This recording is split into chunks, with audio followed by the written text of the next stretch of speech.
नमस्कार साथियों, स्वागत है आप सभी का आपके अपने YouTube चैनल रोजगार विद विनय पर। मैं हूं आपके साथ विनय। तो आपको मालूम ही होगा कि यूपी पुलिस कांस्टेबल की वैकेंसी आई हुई है। यूपी पुलिस कांस्टेबल की, और इसकी टोटल पोस्ट कितनी आई हुई है? तो इसकी टोटल पोस्ट है 60,244।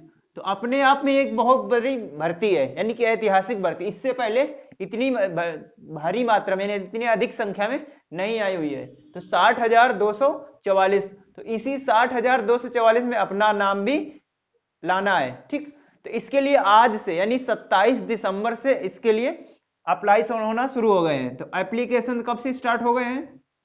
एप्लीकेशन बिगिन 27 दिसंबर 2023 से, यानी कि आज से ही स्टार्ट हो गए हैं। इसकी लास्ट डेट कब है? लास्ट डेट, इसकी लास्ट डेट है 16 जनवरी 16 जनवरी 2024। 16 जनवरी 2024 की लास्ट डेट है। अब ये डेट बढ़ भी सकती है और नहीं भी, तो आप मानकर चलिए कि 16 जनवरी यानी 15 जनवरी तक आपको फॉर्म फिल कर देना है। अब इसके लिए अगर आपको फॉर्म भरने में अगर कोई करेक्शन करवाना हो, यानी कोई गलती हो गई है, तो उसके लिए करेक्शन की भी डेट है। करेक्शन, तो करेक्शन आप कब तक करवा सकते हैं? तो 2 दिन बाद, यानी 18 जनवरी तक। 18 जनवरी 2024, तो आप 2 दिन में इसका करेक्शन करवा देंगे। अगर आपको कुछ गलती समझ में आ रही है, नहीं आधार नंबर गलत हो गया, या आपके नाम में कहीं कुमार लिखा होगा या प्रसाद या कुछ भी लिखा होगा, तो उसमें लेटर आप सही करवा सकते हैं। तो उसके लिए करेक्शन डेट कब है? 18 जनवरी है। ठीक, अब इसके लिए आपका एग्जाम डेट कब है, यानी एग्जाम इसका आपका कब होने वाला है? तो पहले जब इसका नोटिफिकेशन आया था 23 तारीख को, तो एग्जाम के लिए एक नोटिस आया था कि 11 फरवरी को शायद हो सकता है। लेकिन आज की न्यूज में ये 11 फरवरी की जगह 18 फरवरी तक हो सकता है। तो एग्जाम डेट इसकी क्लियर नहीं है अभी, लेकिन फरवरी में ही होगा इसका एग्जाम।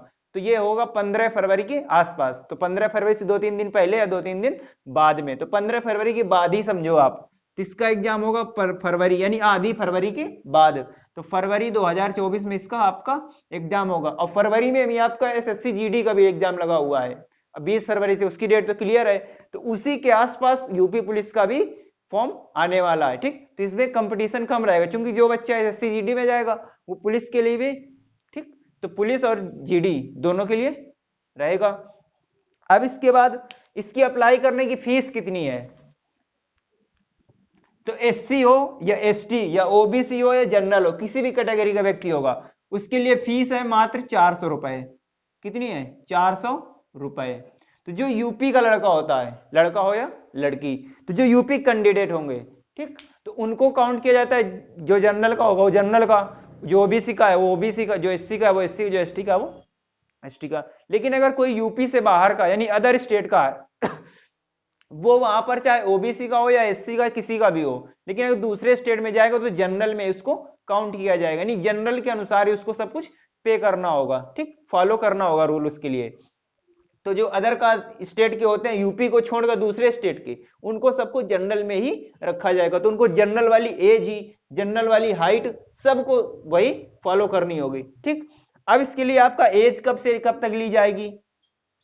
एज लिमिट, तो एज आप किसकी काउंट होगी? 1 जुलाई से, 1 जुलाई 2023 यानी 2023 से, 1 जुलाई 2023 से काउंट होगी। मिनिमम एज कितनी होगी आपकी?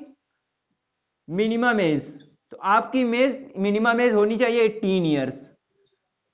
18 ईयर्स यानी 18 साल के आप होने चाहिए। ठीक, यानी कि आपका जन्म 1 जुलाई 2023 में हो जाना चाहिए, इसके पहले का ना हो, यानी जून में आप ना हो। ठीक, तो 1 जुलाई 2023 से आपकी उम्र 18 साल हो जानी चाहिए। ठीक, अब इसके लिए मैक्सिमम एज कितनी होनी चाहिए? तो मिनिमम एज मेल हो या फीमेल दोनों के लिए बराबर है 18 साल, लेकिन मैक्सिमम एज, तो पहले तो इसकी मेल के लिए, पुरुष के लिए, तो पहले इसकी एज थी 22 ईयर्स यानी 22 वर्ष, लेकिन अब आपको 3 वर्ष की छूट दी गई है। ठीक, 3 वर्ष की आपको छूट दी गई, तो अब कितनी हो गई? 25 वर्ष। अब आपकी एज अगर 25 वर्ष है और आप अगर मेल हैं, तो आप इसको अप्लाई कर सकते हैं। और इसी में फीमेल के लिए मैक्सिमम एज, तो पहले फीमेल के लिए थी 25 वर्ष, अब होगा ये 3 वर्ष बढ़ाकर 28 वर्ष। अब आप 28 वर्ष के हैं तो आप फॉर्म फिल कर सकते हैं, यानी 3 वर्ष की छूट दी गई है। किसको दी गई 3 वर्ष की छूट? तो जनरल वालों को 3 वर्ष की छूट, जनरल और ओबीसी वालों को।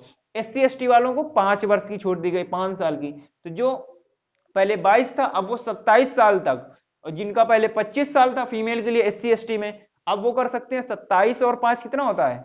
32 वर्ष। तो 32 वर्ष तक, सॉरी 25 पहले था, तो 25 और 5 30, तो 30 वर्ष तक आप फॉर्म फिल कर सकते हैं अगर आप फीमेल हैं। और मेल के लिए 25 वर्ष है, पहले 22 थी अब 25 हो गई है, और फीमेल के लिए पहले 25 थी अब 28 हो गई, 3 वर्ष बढ़ाया गया है। किसके लिए? जनरल और ओबीसी के लिए। एससी एसटी के लिए 5 वर्ष बढ़ाया गया है। ठीक, अब जनरल के लिए कितनी वैकेंसी आई हुई है, कितनी पोस्ट है? ओबीसी के लिए कितनी पोस्ट है? और एससी एसटी वालों के लिए कितनी पोस्ट है? तो टोटल पोस्ट है 60,244। इसमें से जनरल के लिए, क्योंकि जनरल में काउंट हो जाते हैं अदर स्टेट वाले भी, तो इसकी हमेशा ज्यादा रहती है। तो आप इस धोखे में ना रहे कि जनरल वालों को ज्यादा हो गया। ये जनरल में यूपी का भी जनरल होगा और अदर स्टेट का भी, जो भी फॉर्म भरेगा वो सभी जनरल में ही आएंगे। ठीक, तो जनरल वालों के लिए कितनी है पोस्ट? तो जनरल वालों के लिए पोस्ट है 24,102। 24,102। तो इसमें यूपी के जनरल के लोग भी हैं और अदर स्टेट के भी लोग हैं, जितने भी होंगे, चाहे वो जनरल का हो, ओबीसी का, एससी, किसी का भी होगा, सबको मिलाकर कितना है? 24,102। अब जो सिर्फ यूपी का है वो ओबीसी का, उसके लिए कितना है? उसके लिए 16,264। 16,264। इसके बाद एससी के लिए, तो एससी के लिए है 12,650। 12,650। और जिनके पास ईडब्ल्यूएस का सर्टिफिकेट है, इकोनॉमिकली वीकर सेक्शन, तो ईडब्ल्यूएस का सर्टिफिकेट है, उसके लिए है 6,024 पोस्ट। कितनी? 6,024। और सबसे कम है एसटी के लिए, यानी अनुसूचित जनजाति के लिए, इसके लिए है मात्र 1,204 पोस्ट। ये सभी हजार में पहुंची, ये 1,204। तो जनरल के लिए 24,102 पोस्ट है, ओबीसी के लिए 16,264। तो इससे आपको कोई लेना देना है नहीं वैसा। तो आपको क्या लेना देना है? आपको लेना देना है कि आप मन से पढ़ें और एग्जाम में पास हो जाएं। ठीक, अब टोटल क्वेश्चन कितने आएंगे? ठीक, अब पेपर किस तरह का आएगा, यह पेपर्स पहले आप जान ले कौन कौन से डॉक्यूमेंट लगेंगे, है ना। तो कौन कौन से डॉक्यूमेंट लगेंगे, यानी कि कागजात कौन कौन से लगेंगे, डॉक्यूमेंट्स। तो डॉक्यूमेंट्स ऐसे सुन लीजिए आप लोग। तो डॉक्यूमेंट्स लगेगा आपका आधार कार्ड। ठीक, इसके बाद आपका कास्ट सर्टिफिकेट, यानी जाति प्रमाण पत्र। आप चाहे एससी से हो या एसटी से हो या ओबीसी किसी से भी हो, तो आपका कास्ट सर्टिफिकेट लगेगा। ठीक, अब जो ईडब्ल्यूएस से है वो ईडब्ल्यूएस का सर्टिफिकेट दिखाएगा। ठीक, और जनरल वालों के लिए कोई कागज नहीं बनवाने पड़ते, मालूम है आपको। ठीक, तो जिसके लिए आरक्षण यानी रिजर्वेशन चाहिए होता है वो बनवाता है कागज। तो जनरल के लिए कोई रिजर्वेशन नहीं है, तो इसलिए उनको कोई डॉक्यूमेंट्स नहीं, यानी डॉक्यूमेंट्स का मतलब कौन कौन से? सर्टिफिकेट कोई नहीं, न जाति प्रमाण पत्र ना कोई। ठीक, तो आपका कास्ट सर्टिफिकेट हो गया, आधार कार्ड हो गया। इसके बाद आपका 10th की मार्कशीट और 12th की, यानी हाई स्कूल और इंटर दोनों की मार्कशीट चाहिए, और फोटो चाहिए आपकी, और साइन। तो फोटो कैसी चाहिए? तो बैकग्राउंड आपका होना चाहिए व्हाइट कलर का या हल्का ग्रे का होना चाहिए। जैसे ये व्हाइट कलर का है तो ये व्हाइट का होना चाहिए, हल्का ग्रे बैकग्राउंड पीछे का। ठीक, और आपकी फोटो नवीनतम यानी नई होनी चाहिए, ज्यादा पुरानी नहीं होनी चाहिए। तो लगभग 6 महीने तक की मांगी गई है आपसे, तो लगभग आप 6 महीने तक की फोटो आप देख सकते हैं। ठीक, वो आपके एज के अनुसार देख के वो पहचान लगा लेते हैं कि आप 18 वर्ष के हो गए हैं या अभी अब पहले की फोटो है। ठीक, अब इसके लिए आपको फिजिकल में क्या क्या,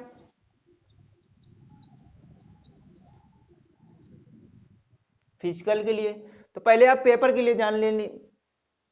तो पेपर आप में आएगा 150 क्वेश्चन, यानी 150 क्वेश्चन, 1000 कह रहे हैं, 150 क्वेश्चन, 150 क्वेश्चन, और प्रत्येक क्वेश्चन होगा 2 नंबर का। ठीक, यानी कि टोटल 300 मार्क्स आएंगे, 300 मार्क्स का, 300 नंबर का आएगा पेपर। ठीक, इसके लिए टाइम होगा आपका 2 घंटे, यानी कि 2 घंटे में आपको 150 प्रश्न करने हैं। 120 मिनट में 150 क्वेश्चन आपको करने हैं। 4 सब्जेक्ट रहेंगे, पहला कौन सा रहेगा? तो हिंदी रहेगा, सामान्य हिंदी का। ठीक, रीजनिंग रहेगी, मैथ रहेगी, और आपका एक सब्जेक्ट छूट गया जीएस। तो 4 सब्जेक्ट रहेंगे। जो एसएससी जीडी में रहा, एसएससी जीडी में क्या रहता है, तो इंग्लिश आ जाती है हिंदी के बदले में, लेकिन यूपी पुलिस में इंग्लिश नहीं आएगी आपकी, सिर्फ हिंदी रहेगी।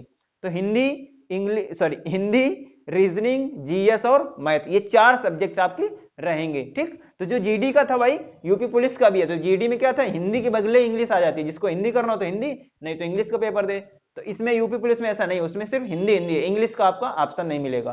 ठीक, तो हिंदी की जीएस हो गई, रीजनिंग हो गई और मैथ हो गई। ठीक, तो ये 120 क्वेश्चन आएंगे, सॉरी 150 क्वेश्चन 120 मिनट के लिए, और 300 नंबर का रहेगा, यानी एक क्वेश्चन 2 नंबर का रहेगा। अब इसमें निगेटिव मार्किंग भी है। निगेटिव कितनी है, तो 0.5 है। कितनी, 0.5। ठीक, प्रत्येक गलत उत्तर पे 0.5 की निगेटिव मार्किंग रहेगी। अब इसके लिए आपका फिजिकल में, फिजिकल के लिए हाइट,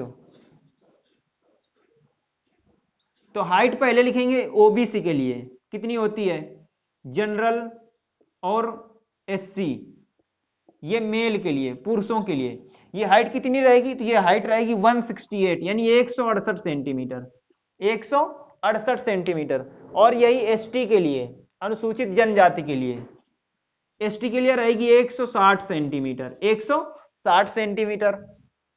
और आपका चेस्ट कितना रहेगा, चेस्ट किसके लिए, तो ओबीसी के लिए, जनरल के लिए और एससी के लिए, ये 3 एक जैसे चलते हैं, जो ओबीसी, जनरल और एससी, इनके लिए चेस्ट रहेगा 79 से 84। और मैक्सिमम फुलाव, एक्सपेंशन कितना होगा, 5 सेंटीमीटर, यानी सीना 5 सेंटीमीटर आपको फुलाना ही है। ठीक, अब एसटी के लिए कितना रहेगा, तो इसके दो कम कर दीजिए, तो 77 से 82, 77 से 82 के बीच में आपका सीना होना चाहिए। किसके लिए, मेल के लिए है ये, मेल के लिए। फीमेल के लिए, चेस्ट के लिए कोई नहीं है। ठीक, तो हाइट के लिए कितना रहेगा, मेल के लिए 168 यानी 168, और एसटी के लिए 160। चेस्ट के लिए, मेल के लिए कितना रहेगा, 79 से 84। और हाइट अगर फीमेल की देखें, हाइट किसकी, फीमेल की हाइट,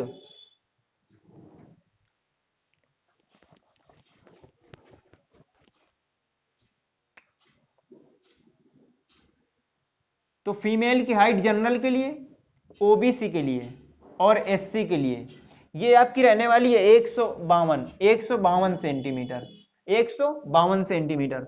और आपका इसी में एसटी के लिए और फीमेल के लिए, एसटी हो और फीमेल हो, इसके लिए आपको मात्र 147 सेंटीमीटर, 147। तो फीमेल के लिए, जनरल ओबीसी के लिए कितनी रहेगी, 152 सेंटीमीटर, जितना आपकी एयरफोर्स में रहती है, एयरफोर्स नेवी में, और एसटी के लिए 147 सेंटीमीटर। ठीक, और चेस्ट फीमेल के लिए नहीं अलाउ है, तो मेल सिर्फ, तो ओबीसी जनरल के लिए कितनी, 79 से 84 सेंटीमीटर, और एसटी के लिए 70 से 82, यानी 77 से 82 सेंटीमीटर। ठीक, तो मैक्सिमम फुलाव यानी एक्सपेंशन कितना रहेगा, सीने का फुलाना, ये रहेगा 5 सेंटीमीटर आपको सीना फुलाना है। ठीक, अब इसके बाद आपकी रनिंग, दौड़ कितनी करनी है पूरी आपको, रनिंग, तो रनिंग होगी मेल के लिए अलग होगी और फीमेल के लिए अलग। अब मेल में किसी भी कैटेगरी का होगा, जनरल ओबीसी किसी भी कैटेगरी का होगा, तो अगर आप मेल हैं तो आपको 25 मिनट में टाइम है, ये 25 मिनट को आपको पूरी करनी है 4.8 किलोमीटर, यानी 4.8, आप पूरा मानिए 5 किलोमीटर। तो 25 मिनट में आपको 5 किलोमीटर दौड़ना है। अब अगर फीमेल हैं आप, अगर आप फीमेल हैं तो आपको पूरी करनी है 14 मिनट में, 14 मिनट में पूरी करनी है 2.4 किलोमीटर, यानी कि 2.5 किलोमीटर। तो 14 मिनट में 2.5 किलोमीटर और 25 मिनट में 4.8 किलोमीटर। ठीक, अगर आपको जानकारी अच्छी लगी हो तो आप चैनल को सब्सक्राइब कर लीजिए, और इसी प्रकार के वीडियो अगर आपको चाहिए हो, ठीक, तो आप चैनल को सब्सक्राइब कर लीजिए, वीडियो को ज्यादा से ज्यादा शेयर करिए। Thank you.